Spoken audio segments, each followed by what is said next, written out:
Assalamualaikum warahmatullahi wabarakatuh. Selamat pagi dan salam sejahtera pada pemirsa sahabat Bundar Kim di mana saja berada.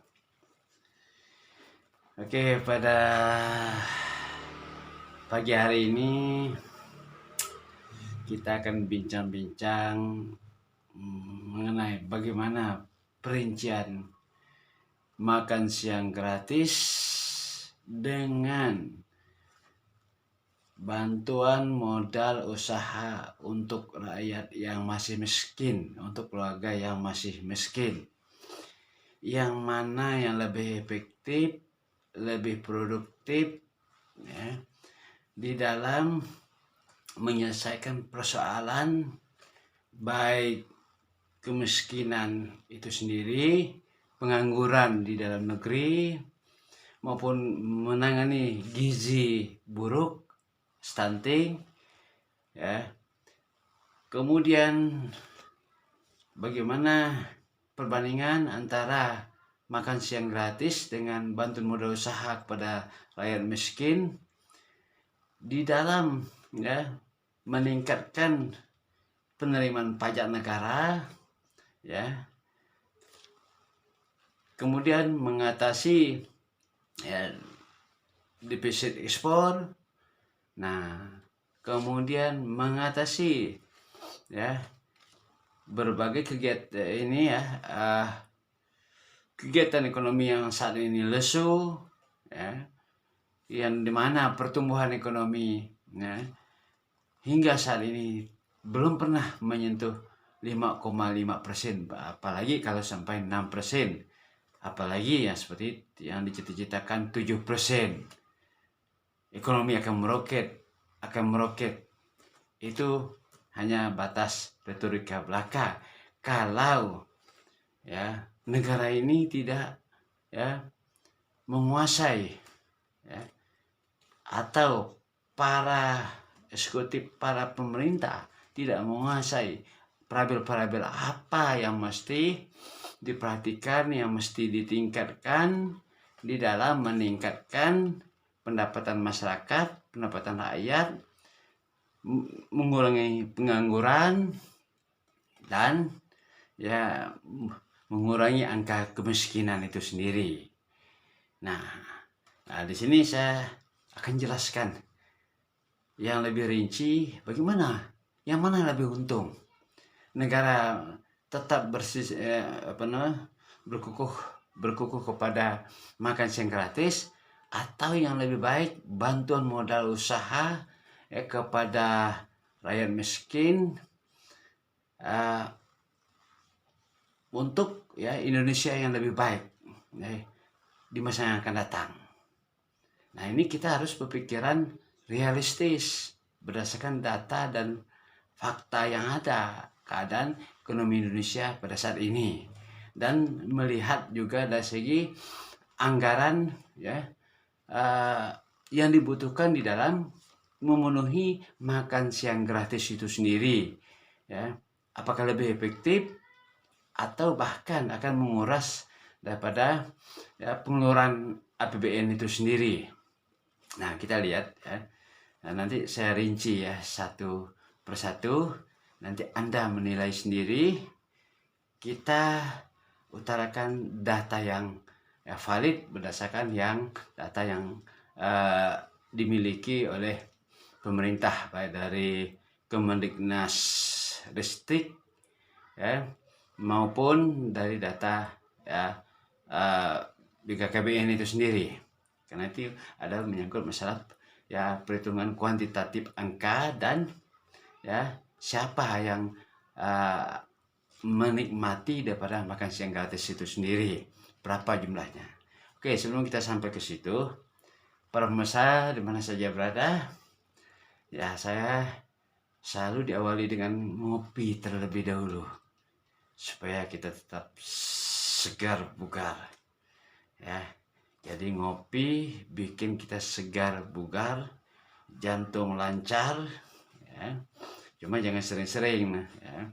Cukuplah ngopi 1 hari 3 kali saja, biar tidak kena diabetes. Nah, gitu kan. Apalagi kalau kita kurang olahraga. Oke, biar semangat ya, kita ngopi loh.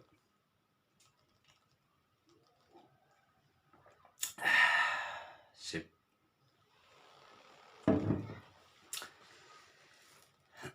Oke, para pemirsa, sahabat Bung Darkim di mana saja berada, silakan simak baik-baik ya. Saya sebagai akademisi tidak melihat dari aspek politis, tapi dari aspek ya ekonomis ya. Manfaatnya, perbandingan antara yang saya ungkapkan tadi, apakah dibutuhkan makan siang gratis, atau yang sangat dibutuhkan bantuan modal usaha kepada rakyat miskin itu sendiri. Nah, oke ya, kita lihat ya bahwa kalau makan siang gratis, jumlah ya orang atau jiwa yang mendapatkan ya makan siang gratis itu, menurut info yang saya terima, bahwa itu dari tingkat ya SDLB ya, TK, santri, SD, SMP, dan SMA. Nah, di sini saya ungkapkan masing-masing jumlah mereka dan berapa totalnya yang harus nanti diberi makan siang gratis. Oke, bisa. Nah, di sini ya kita lihat dari bawah dulu ya, yang tingkat paling bawah, tingkat SKB dan TPA. Nah, SKB itu sebanyak 132.510,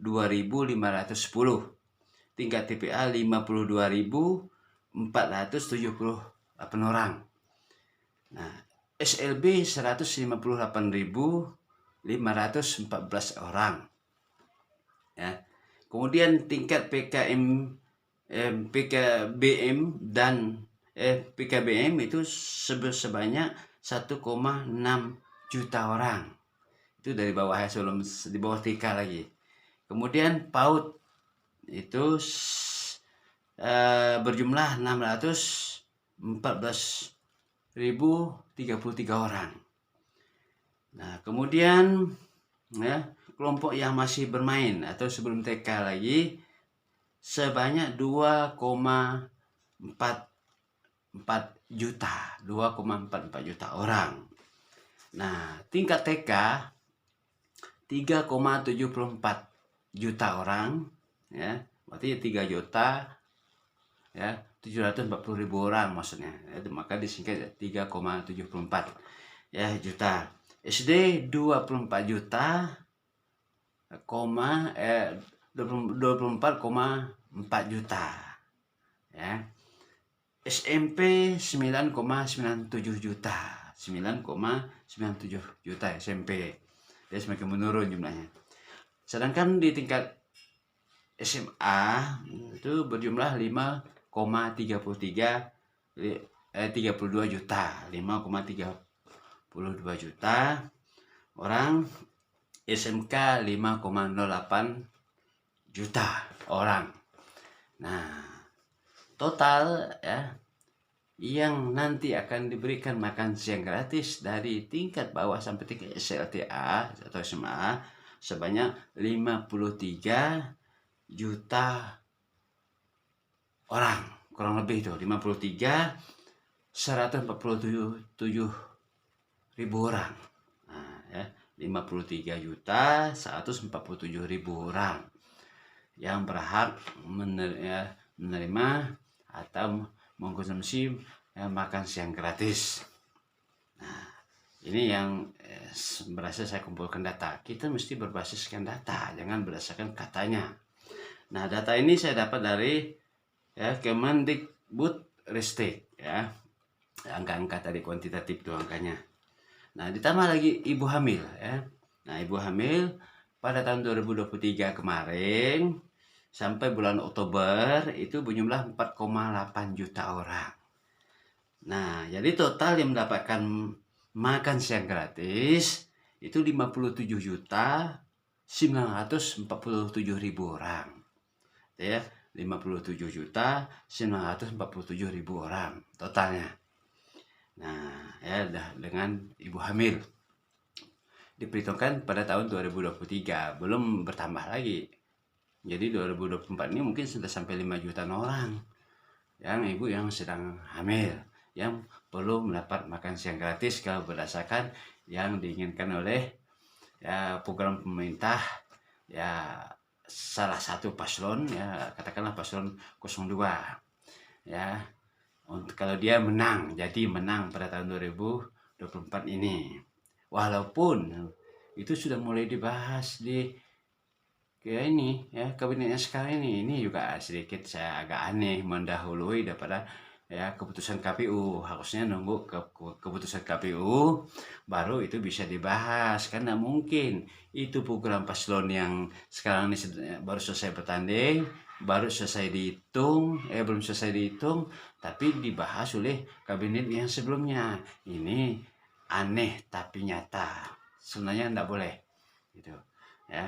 Nah, karena itu bukan program yang sebelumnya. Oke. Nah kita hitung lagi. Tadi ya 57.947.000 yang berhak makan siang gratis. Ya itu ya. Itu kita ambil porsi makannya lah 20.000 satu kotak. Ya, 20.000 satu kotak. Mungkin itu sudah dengan airnya. Ya. Dia rata-rata, mungkin ada yang 15, ada yang tempat lain 25.000 satu kotak. Kita ambil 20.000 saja. Ya. Nah, kalau 57.947.000 ya dikali 20.000 per porsi satu hari ini itu satu hari ya. Ini menghabiskan dana ya pengeluaran untuk makan siang gratis sebesar ya 1,15 atau 1.158.940 juta per hari pengeluaran untuk makan siang gratis tersebut dari 57.947.000 orang kali 20.000 makan siang gratis dan nasi dan lauk pauk dan air lah gitu kan. Nah ya itu baru satu hari katakan 1,2 triliun ya. Di sini 1.138.940 juta per hari pengeluaran dari APBN yang harus disiapkan untuk makan siang gratis per harinya. Nah sekarang jumlah tersebut ya 1.158.440 juta dikali 30 hari. Nggak usah 31 hari, 30 hari. Nah bisa saja nanti kalau mau kali 25 hari bisa. Ya, bisa juga dipotong libur. Nah, coba ini kita hitung yang normal ya. Nah jadi tadi 1.158.940.000 dikali 30 hari sama dengan ya, dan ini untuk mendapatkan satu bulan berapa pengeluaran satu bulan sama dengan 36 triliun satu bulan pengeluarannya untuk makan siang gratis para pengusaha. Nah, itu tidak kecil, besar. Itu per bulan kali 12 bulan. Kalau 1 tahun berjalan terus menerus 12 bulan, itu sebanyak 1 tahun pengeluaran APBN itu untuk makan siang gratis sebanyak 432 triliun per tahun. Renungkan. Atau sama dengan ya, 12,99% dari APBN Indonesia tahun 2024 yang 3.000 lebih triliunnya. Ini sudah saya hitung tadi, dari APBN tahun 2024 itu 3 triliun lebih. Saya hitung jadi untuk makan siang gratis itu ya, per tahun sebesar 12,99%, sebanyak ya 432 triliun per tahun. Nah, ini APBN Indonesia tahun 2024 ini sebesar 3.325,1 triliun. Berarti 3.325,1 triliun. Nah, ini makan siang gratis ini satu tahun di 432 triliun. Artinya dibanding dengan jumlah APBN tahun 2024 ini sebesar 12,99% dari APBN Indonesia tahun 2024. Nah, ya. Ini kita harus bicara data nih. Nanti baru kita tahu yang mana yang tepat manfaatnya. Nah, kita lihat lagi. Ya, lihat lagi. Nah, kalau kita makan siang gratis tuh, yang pertama yang jadi persoalan kita, dari sekian angka 20.000 per kotak atau per hari, ada jaminan tidak kalau itu tidak ada kebocoran sampai ke bawah? Apakah tetap utuh sesuai dengan besarnya APBN bahwa itu per kotak dihitung 20.000? Kan nggak mungkin. Pasti adalah yang tersuit di situ, karena apa? Biaya penyediaan makanan, biaya lain-lain kan nggak mungkin ditanggung. Nggak mungkin utuh 20.000. Nah, apalagi nih kalau besar 20.000 dianggarkan di APBN, karena udah merangkap biaya di dalam penyajiannya, biaya pemesanan nasinya dan sebagainya, itu lebih besar lagi. Nah, seandainya misalnya dari 20.000 ada kebocoran saja 2.000 per kotak, kali per hari berapa, kali per bulan berapa, kali per tahun berapa kebocorannya ya, yang mungkin tidak kita duga. Serba mungkin. Ini sebuah indikasi ya. Nah, bisa terjadi. Ya, semoga lah 20.000 itu bisa utuh. Ya. Menu dan sebagainya total 20.000. Gitu kan. Tanpa biaya transportasi yang ngangkutnya dan sebagainya, misal. Tapi rasanya susah. Susah. Tetaplah dia dari 20.000 itu mungkin bisa jadi hanya 16.000 menunya. Bisa 17, bisa 15. Ya. Nah, oke, itu dari kita memprediksi sebuah kebocoran ya, semoga tidak bocor ya.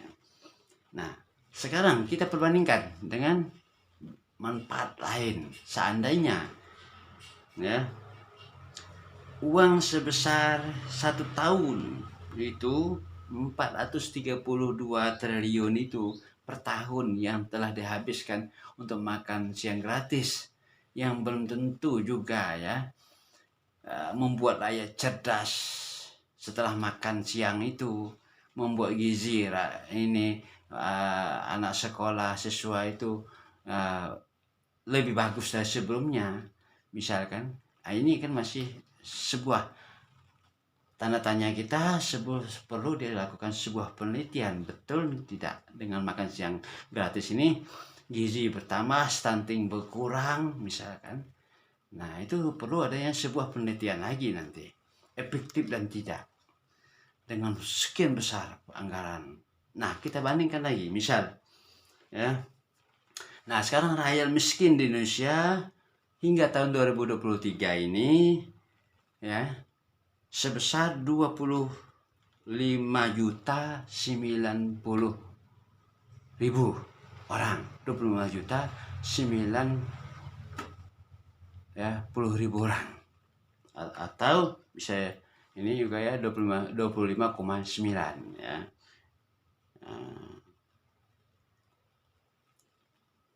25,90 ya. Atau 9,36% dari jumlah penduduk Indonesia ya, yang masih miskin. Jadi 9,36%, hampir 10% ya, rakyat yang masih miskin di Indonesia ini. Nah, ya, ini baru dikatakan miskin. Artinya yang belum kaya. Masih miskin, belum lagi di bawah garis kemiskinan. Nah, kalau zaman Orde Baru dulu ada dikatakan miskin di bawah garis kemiskinan, ya, paling miskin. Nah, itu tingkatannya. Ini baru kategori miskin yang belum mencapai pendapatan angka kaya.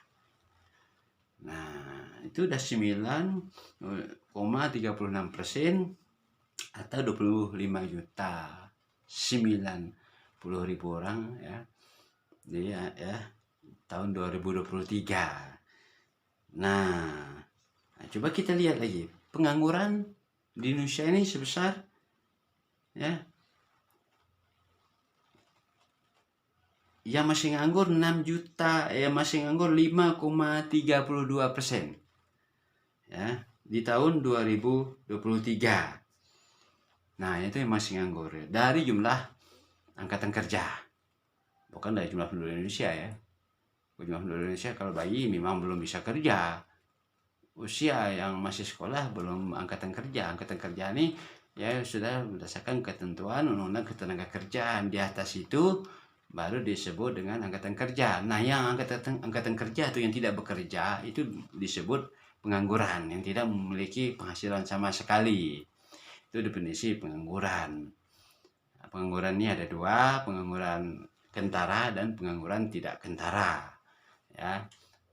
Nah, pengangguran kentara ya memang dia tidak bekerja full satu hari, itu kentara, tidak punya penghasilan.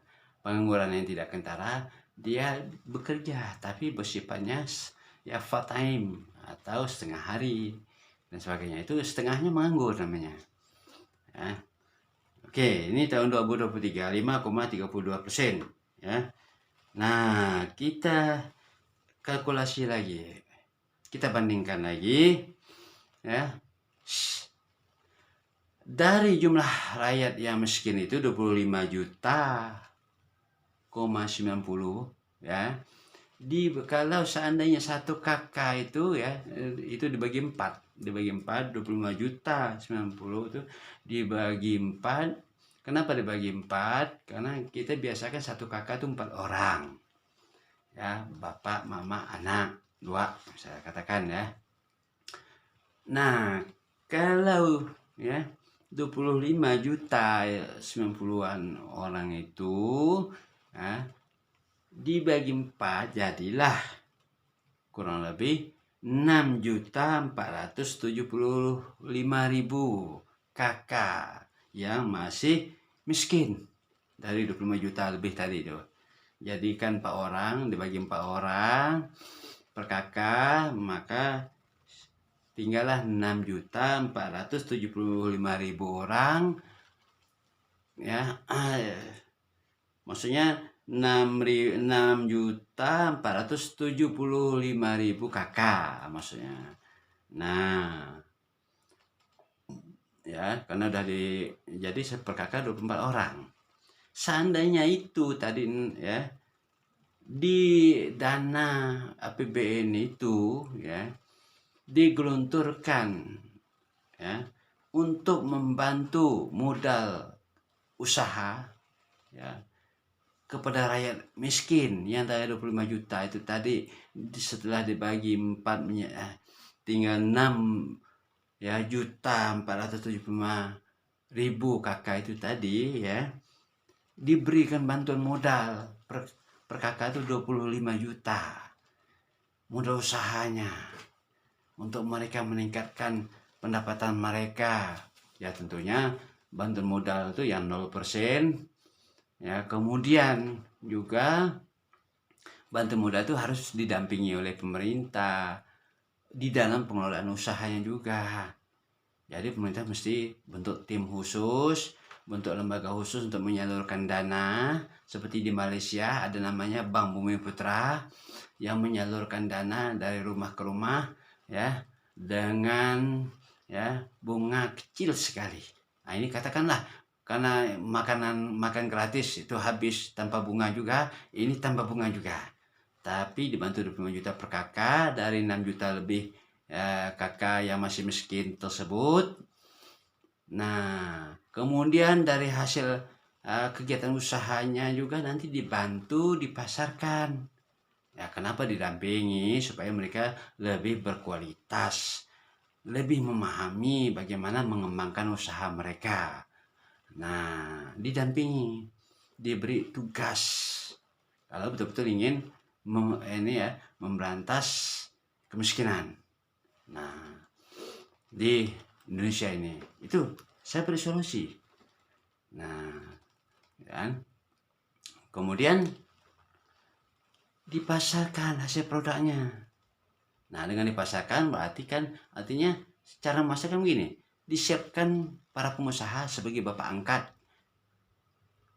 Para pengusaha-pengusaha baru ini, usaha-usaha baru ini, rakyat yang sudah dibantu modal ini, ya, untuk menampung hasil usaha mereka perlu adanya sistem bapak angkat. Para pengusaha-pengusaha menengah ke atas itu sebagai bapak angkat yang membeli setiap bulan hasil yang mereka produksi. Jadi mereka tinggal bekerja, tinggal memproduksi, tapi sudah ada penampungnya.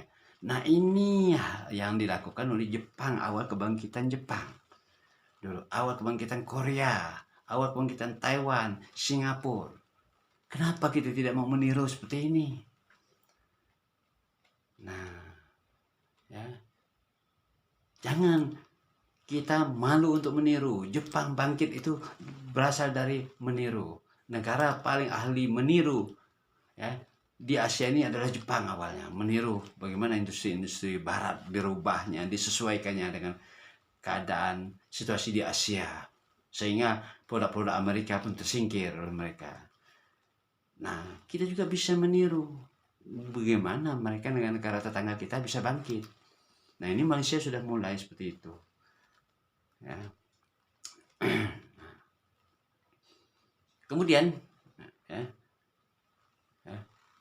diekspor.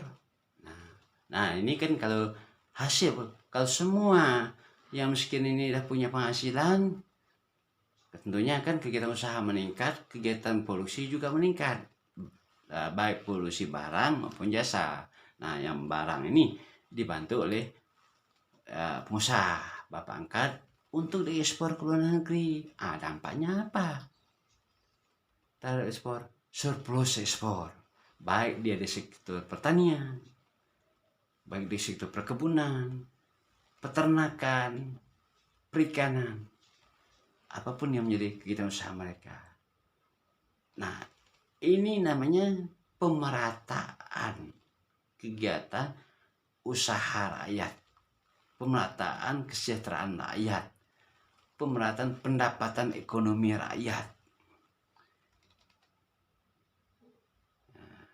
Jangan seperti konsep selama ini yang dibangun yang menengah ke atas yang dikembangkan.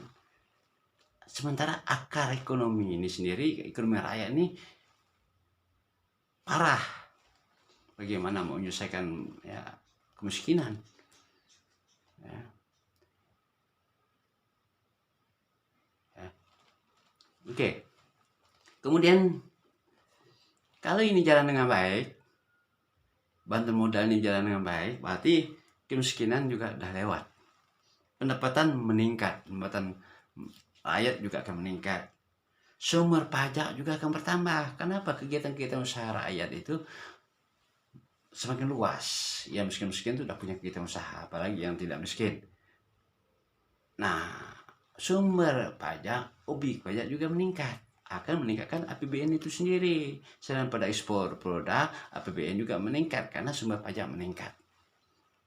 Jangan meningkatkan nilai pajak yang sudah dikenakan pajak. Itu akan bisa membuat ekonomi lesu, akan meningkatkan harga inflasi. Nah, ya. Kemudian penerimaan APBN jelas meningkat karena penerimaan pajak, sektor pajak meningkat. Nah, ya. Jadi rasio ya kenaikan pajak ya itu ya akan meningkat. Bukan kita meningkatkan angka pajak orang yang telah dikenakan pajak. Nah, ingat tuh. Tapi bagaimana meningkatkan perluasan objek pajak bagi yang belum mendapatkan belum dikenakan pajak. Oleh sebab itu perlu adanya ikut campur tangan pemerintah. Itu namanya possible hand, ikut campur tangan pemerintah di dalam kegiatan ekonomi rakyat. Siapkan modal, tempat usaha, pemasaran. Nah, itu yang penting. Bukan makan siang gratis seperti ini. Nah, apa dampaknya nanti? Setelah setiap rumah tangga yang miskin itu, yang dikatakan ada indikasi kurang gizi, stunting, karena pendapatan rendah, karena miskin. Bukan solusinya dengan makan siang gratis. Menurut saya yang lebih efektif, lebih produktif, tapi bantuan modal usaha bagi rakyat miskin. Pembinaan usaha, pemasaran produk, itu yang penting. Nah, kalau itu sudah jalan, sudah dibantu ya, dengan sendirinya pendapatan meningkat, mereka akan meningkatkan gizi mereka. Pola kehidupan mereka sudah semakin sehat. Mereka mampu ke dokter dengan sendirinya karena pendapatan mereka meningkat. Itu yang penting.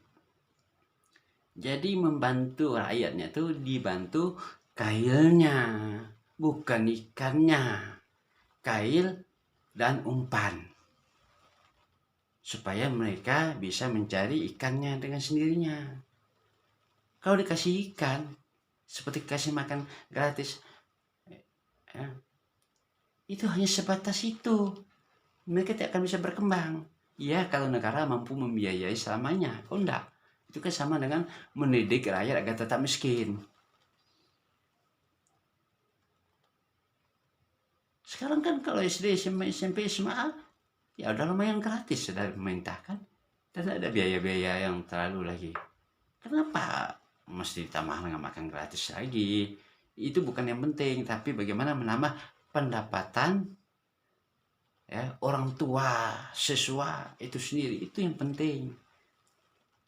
Supaya mereka bisa membiayai pendidikan mereka, bisa membiayai menu mereka yang sehat, membiayai kesehatan mereka kalau mereka sudah punya penghasilan setiap bulan. Itu yang lebih produktif dan efektif.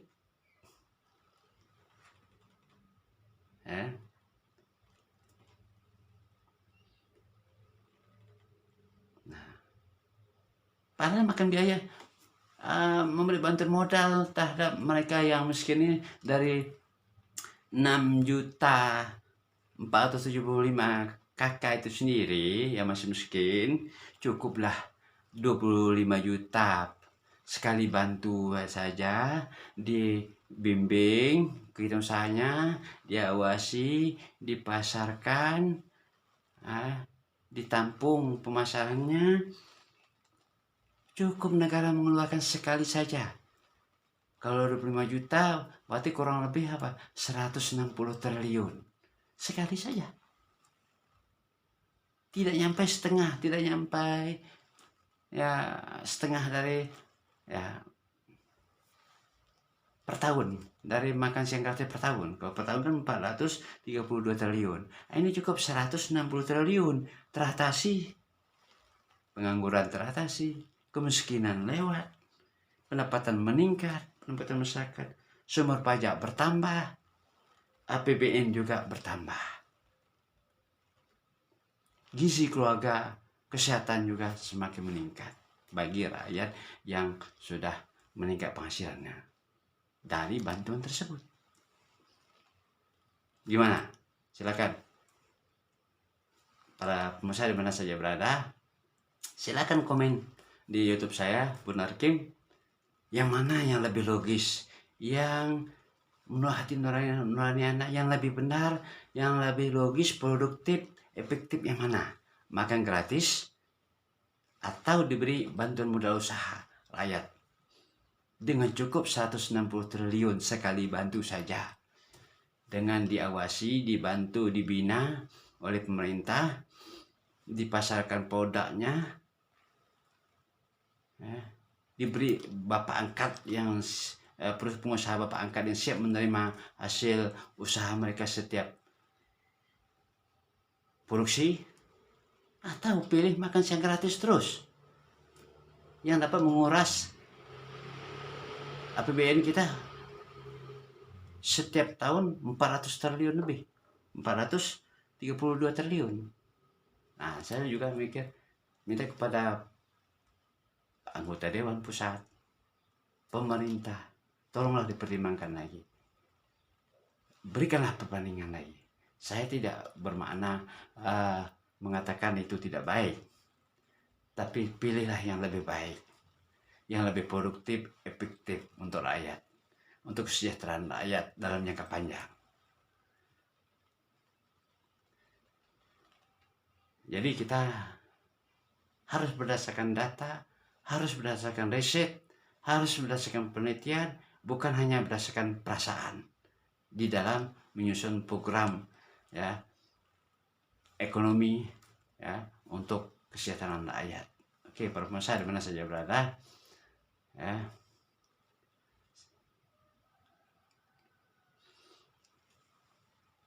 renungkan, camkan baik-baik. Saya sebagai akademisi tidak memiliki motif apa-apa, tapi yang ingin memberikan masukan dan saran yang bermuarakan kepada kesejahteraan rakyat Indonesia, bukan untuk saya sendiri. Oke, terima kasih. Ya, silakan Anda like and share jika ini bermanfaat untuk semua, sebagai sebuah renungan perbandingan bagi rakyat dan pemerintah yang akan datang ini, siapapun presidennya. Ya, sebagai akademisi saya terus memberikan masukan yang terbaik. Ya, selamat pagi dan salam sejahtera untuk kita semua. Semoga Indonesia semakin jaya, ya, semakin makmur dan sejahtera dengan konsep ekonomi yang bermuarakan kepada kesejahteraan rakyat untuk meningkatkan pendapatan rakyat, pemerataan rakyat, dan pertumbuhan ekonomi. Terima kasih. Silakan like and share dan subscribe.